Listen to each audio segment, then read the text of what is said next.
Good morning. Yesterday I was busy establishing my newfound appreciation of silence and the gifts that it offers. And the irony is not lost on me, because I definitely have been feeling the push to embrace silence. And that's what I'm going to talk about this morning.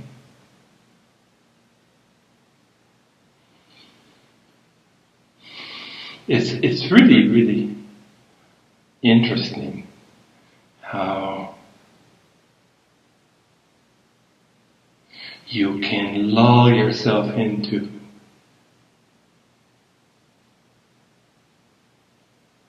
a sense that wisdom is yours to use in the best ways possible.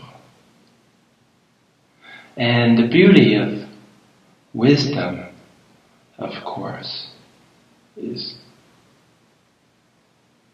there's never enough. It's something that can be added upon on the journey to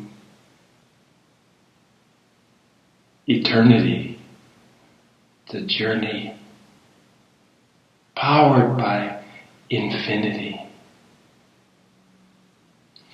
So this is no limit. There's no limit on how much wisdom you can acquire. And the beauty of wisdom is that contained within it comes use and application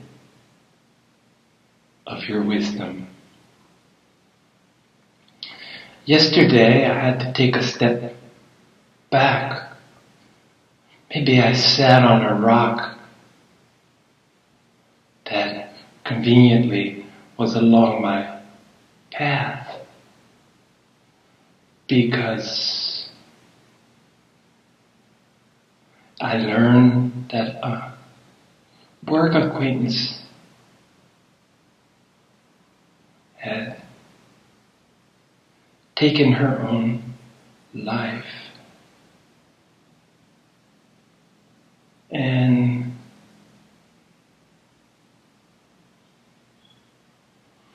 what really struck me is that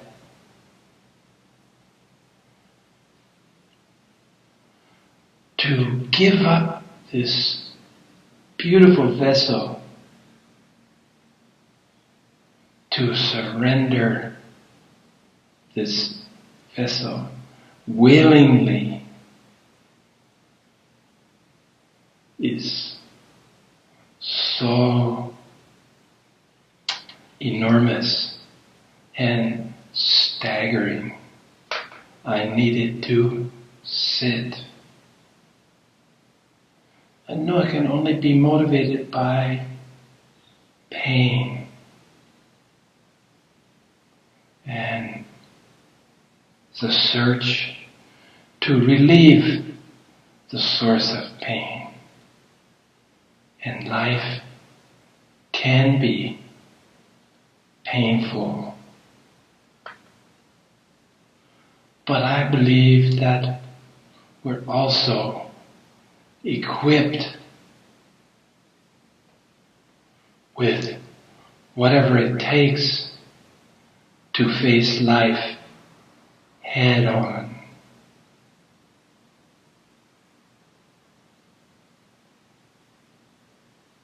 We're coping machines. We can cope with anything. We're adaptive. And indeed, this is one of my characteristics that has served me well. Ability to adapt.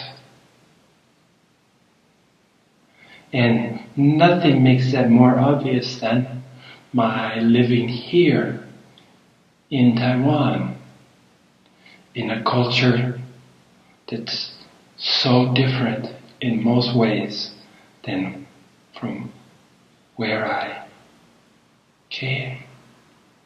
A language that is as different can be. And at the same time, I'm digesting this news of an acquaintance who chose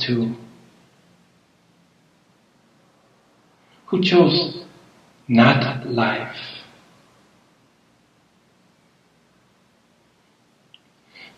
As there is no death, but certainly there is not life. And the enormity of this decision to take your life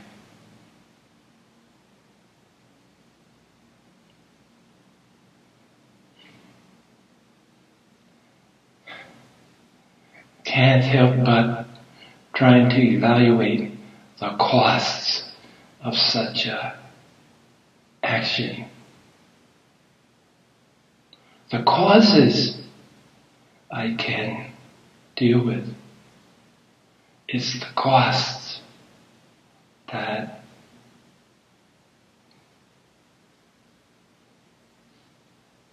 I stumble upon.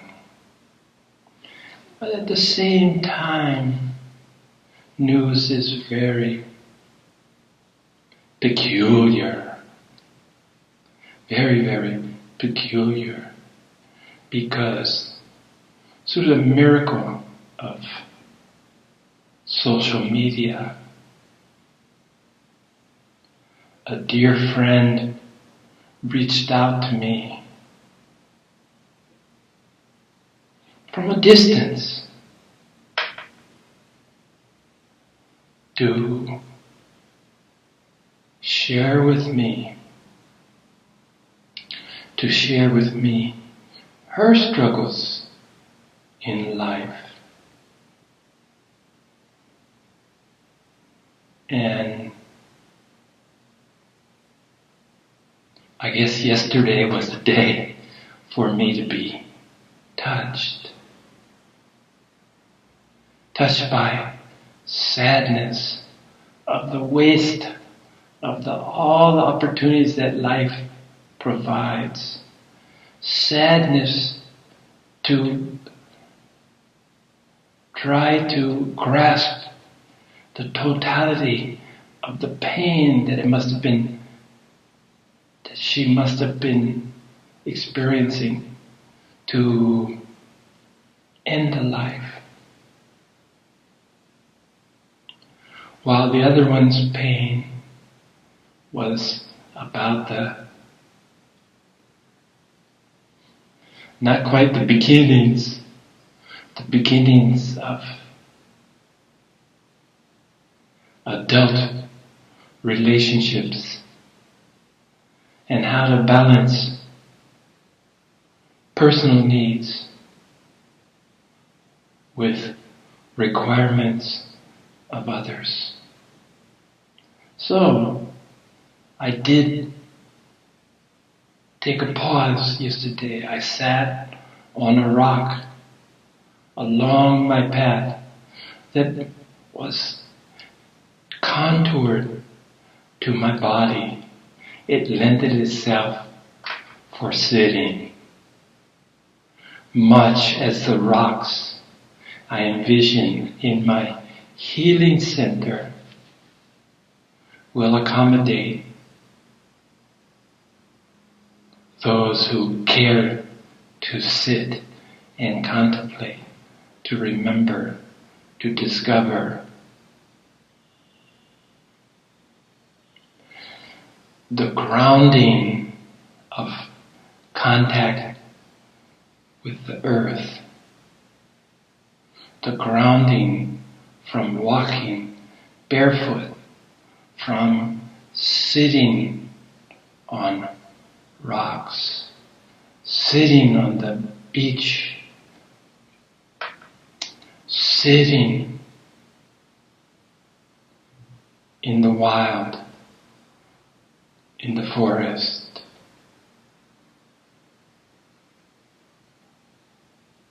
So this balancing, this ending for one and a beginning, the possibilities of beginnings from another. And it was in silence that I found solace for both of these occurrences in my life.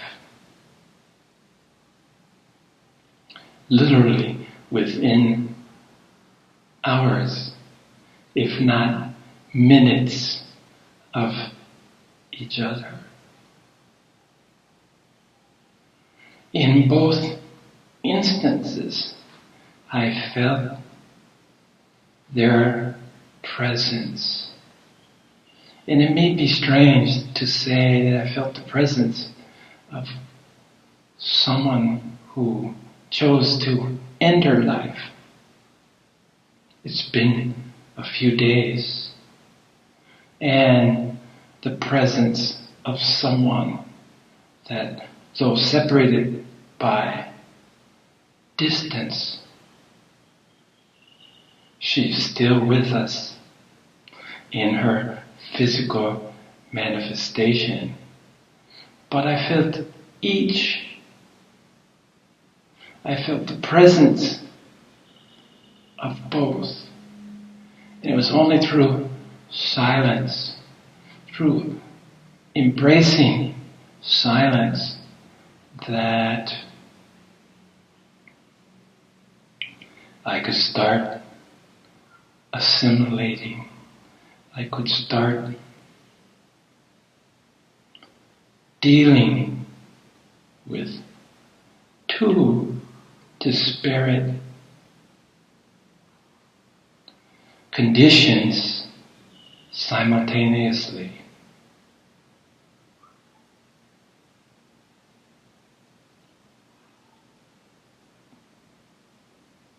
How could I sense the presence of somebody past who's moved on from life? Well, the answer is that the permanent part of her is very much with us. And how this all sorts out, how karma plays its hand within this, I really have no idea. The workings of karma, as the workings of the world, are mysterious. I don't know about the costs. I don't know about the payback. I don't know about what's next. All I do know is that she will continue on her journey. Where, when, how.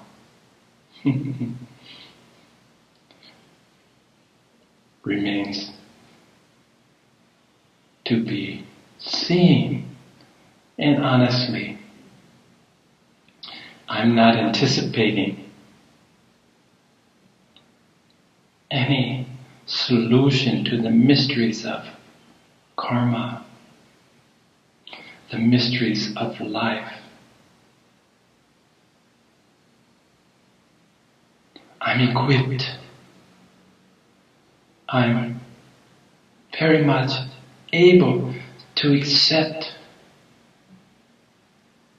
that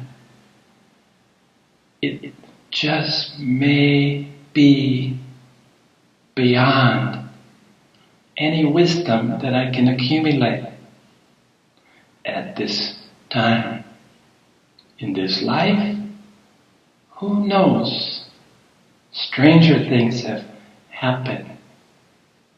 But I do know that it's within its silence, wrapping her arms around me, enveloping me, that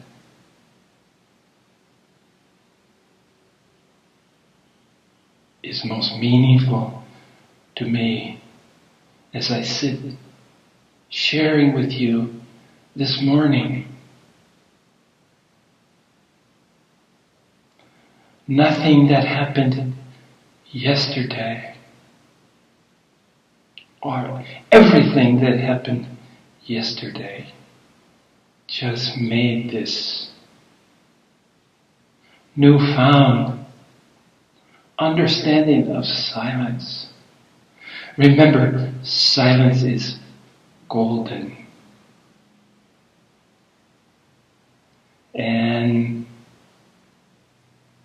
a newfound appreciation of sitting in silence is occurring with me. This is what my world is about right now. And I can only share with you the calming, the fullness of my heart and my mind as I begin to see silence for what it really is.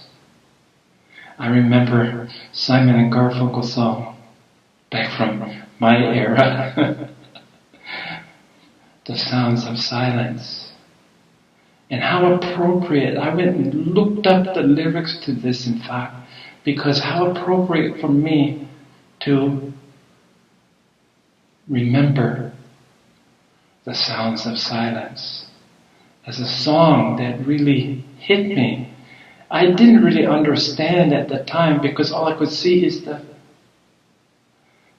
how do we include these polarities, sound and silence? And as you know, recently I've embarked on quite a lot of work, reflecting, quite a lot of inspiration to the concept, to the workings of silence.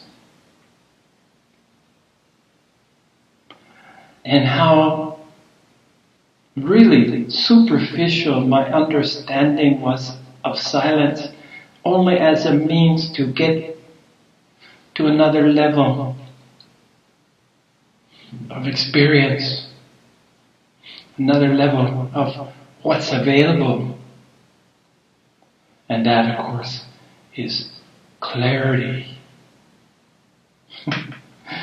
It's really funny. As I'm becoming more clear about clarity, I'm recognizing that when it happens, it's a gift.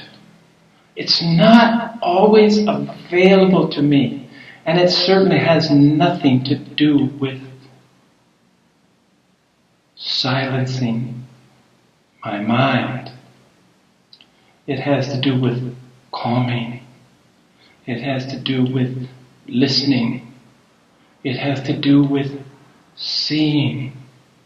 It has to do with all of the senses.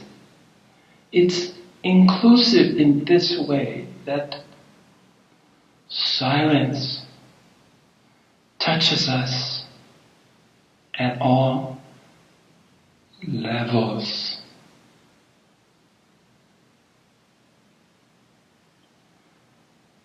To pause, to wait before we speak, to temper with the journey from mind to heart to throat. And to remember that the other way is also of import, from the heart to the mind. This circle, from the heart to the mind to the throat.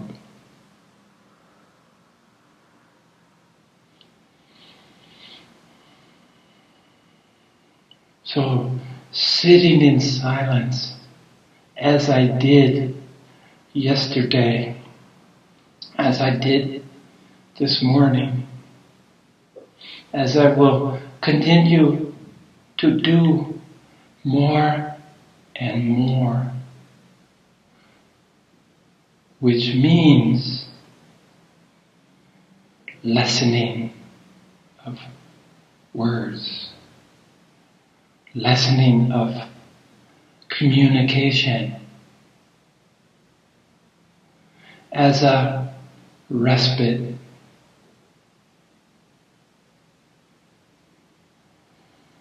It's easy for me to see the endings of these teachings, at least for now. I'm looking forward to beginning transcribing, going back to video number 1, to episode number 1, the first sharing, and start transcribing it. Start listening and put it to words. Put it to print. That's the next step for me. And the beauty of that, of course, is that this activity is done in silence. Can't do it any other way. Can't do anything else other than listen.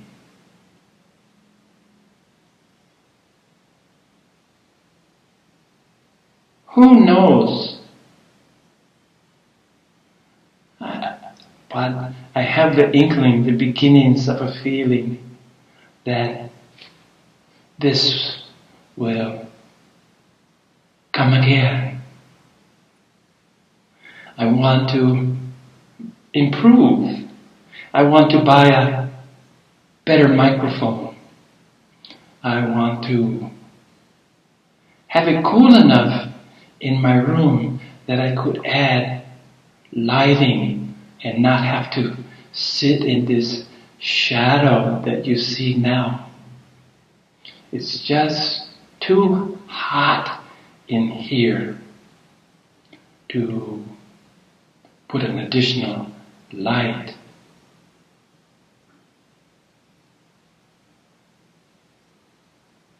I am enjoying the heat in one regard. I've been consciously taking it easy. My body has needed to rest. I've had to use air conditioning, and I'm constantly turning it on and off because actually I don't really care for air conditioning, but the coolness makes resting more comfortable. So for the last several weeks, I haven't done my daily bike ride, my couple hours of exercise. And I have to say that I miss it, but there's no way. My better sense tells me that to exercise in this heat is a fool's game.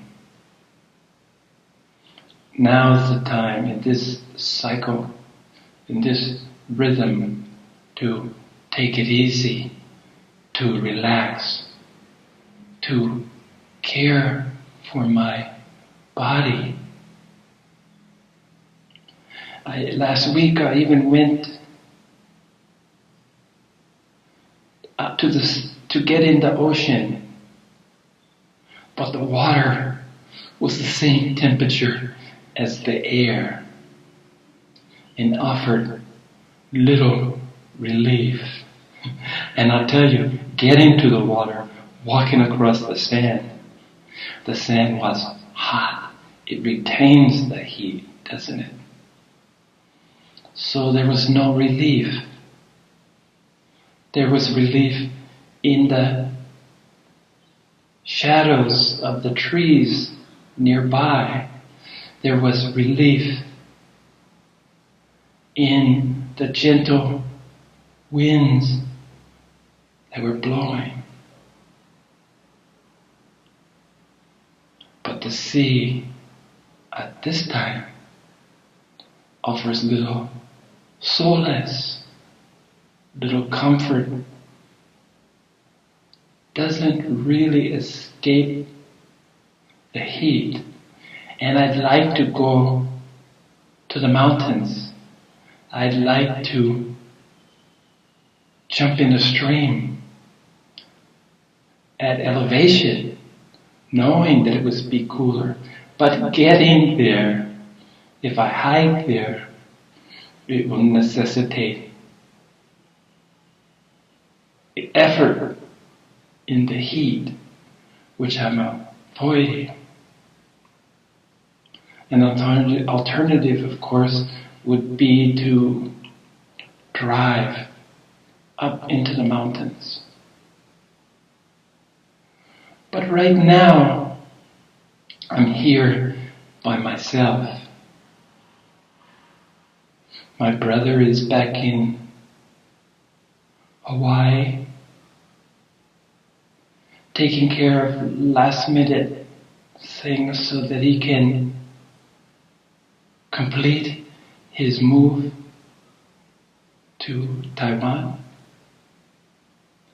And I know that I spent as much time doing things, traveling, hiking, swimming. I've spent as much time doing that with myself as is necessary. I used to exclude all others and just enjoy solitude. And now I find that company, having someone with me, adds a new level of enjoyment.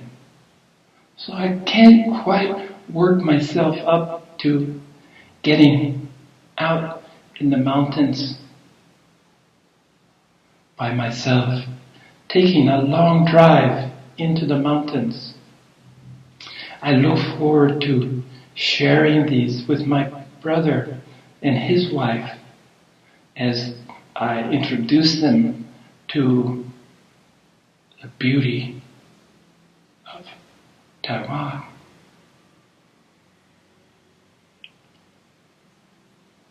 So meanwhile,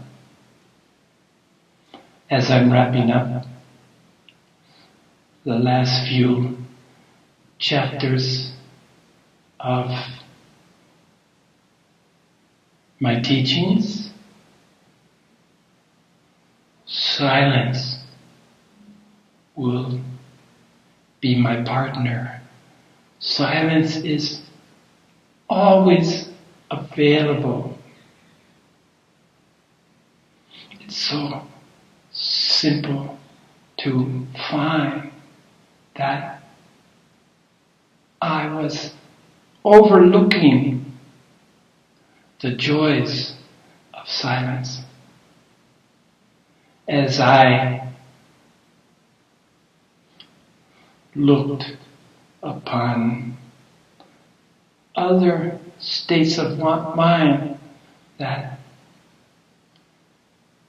I hoped to find through silence. And lo and behold, the miracle of life, the way life really works, is that it's that through sound to get to another state of mind. It's of silence. It's of silence, not through silence.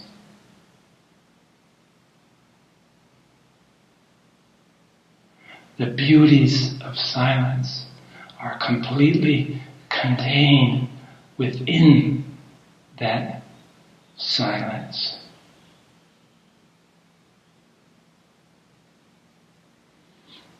And we're talking here primarily about external silence, to be in a state of silence.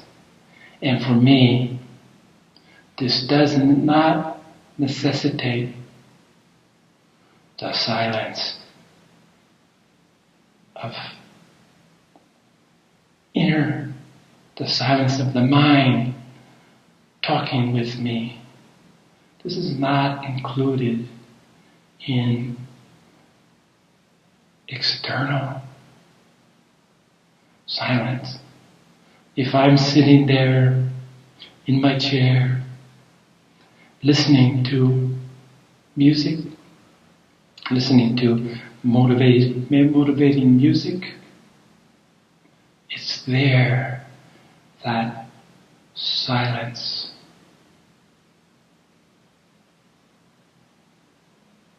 means the most.